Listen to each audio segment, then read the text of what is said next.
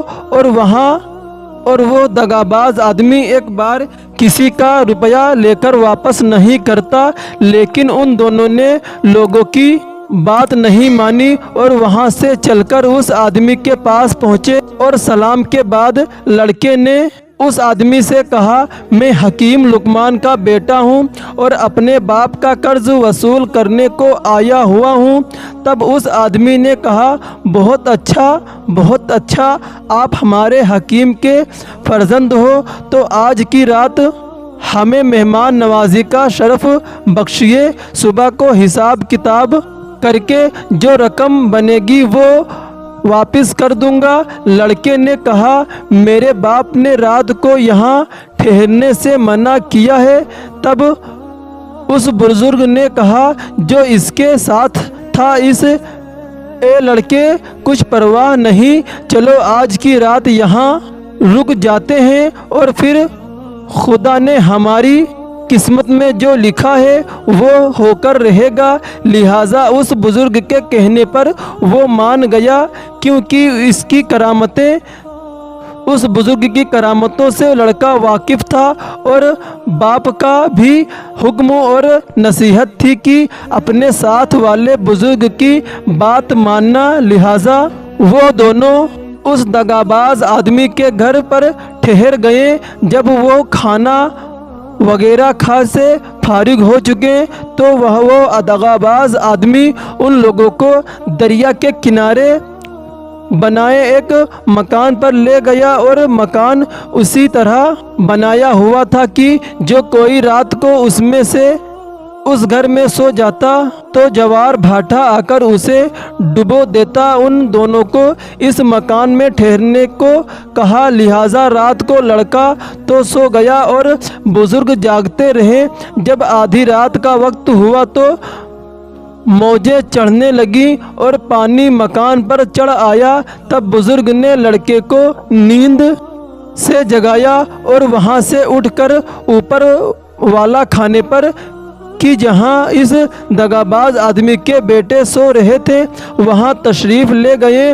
وہاں سے اس کے بیٹے کو تخت سمیت اٹھا لایا اور نیچے لا کر اپنی والی جگہ پر سلا دیا، اور خود اوپر اس کی جگہ پر سو گئے۔ جب فجر کے وقت وہ آدمی آیا تو کیا دیکھتا ہے کہ وہ دونوں اوپر والی منزل پر اس کے بیٹے کی جگہ پر سو رہے ہیں، اور اس کے اپنے بیٹے نچلی والی منزل پر پانی میں مردہ پڑے ہیں۔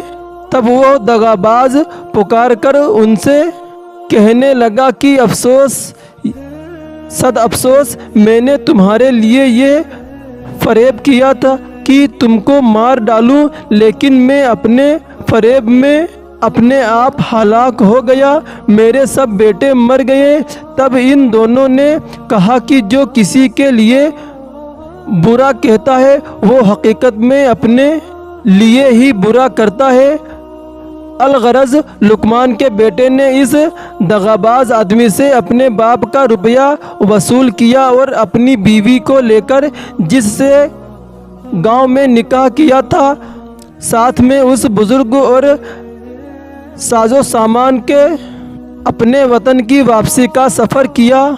جب حکیم لقمان کا بیٹا اپنے مکان کے قریب پہنچا تو اس بزرگ نے پوچھا کہ اے بزرگ زادے، تو اتنا عرصہ میرے ساتھ رہا، سو تو نے مجھے کیسا پایا؟ تب لڑکے نے کہا کہ بے شک میں نے آپ کو نیک مرد پایا ہے اور آپ کی برکت سے بہت ہی مصیبتوں سے نجات ملی اور نیک بخت بیوی ملی اور اس قدر مال و اسباب ملا۔ تب اس بزرگ نے کہا مال میں سے مجھے بھی آدھا حصہ دو۔ تب لڑکے نے کہا آپ اپنی مرضی سے لے لو، جتنا بھی حصہ چاہیے۔ لڑکے کی بات سن کر اس بزرگ نے ایک طرف بیوی کے ساتھ تھوڑا سا مال رکھا اور دوسری طرف زیادہ حصہ مال کا رکھا، اور پھر لڑکے سے کہا